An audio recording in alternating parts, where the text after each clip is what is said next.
நம்ம 18 பட்டியை காக்கிற காவல் தெய்வங்களுக்கு மனித ரத்தத்தால படையலிட்டு பில்லிசோறு எரியும் வினோதமான திருவிழா. இந்த திருவிழா நம்ம வாரை வளர் வாராப்பூர் நாட்டில் வருடந்தோறும் மாசம் நடைபெறும். இந்த வருடமும் இந்த திருவிழா மிக சிறப்பாக நடைபெற்றது. நண்பர்களுக்கு வணக்கம். இவங்கெல்லாம் என்னோட ஃபாலோவர்ஸ் தான். இன்னைக்கு எங்கள் ஊர் வாரை வளர்நாடு பில்லி திருவிழாவுக்கு வந்திருந்தான். தம்பி எல்லாம் என்னை பார்த்துட்டு, அண்ணன் நான்லாம் உங்கள் ஃபாலோவர்ஸ்ண்ணே அப்படின்னாங்க. சொல்லுங்கப்பா, நீங்களா திருவிழா இன்னைக்கு? பில்லி திருவிழானே. இந்த திருவிழாவோட சிறப்பு என்ன? பில்லி சோறு எரியும்.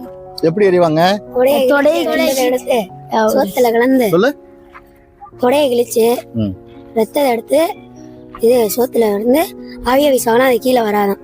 அது உழுகும்னு உளுந்துச்சுன்னா அந்த தெருவுக்கு அந்த சைடு எல்லாம் ஏதாச்சும் கெட்டது நடக்குமா? இல்ல விழுந்துட்டா ஆனா விழுவாது சோறு.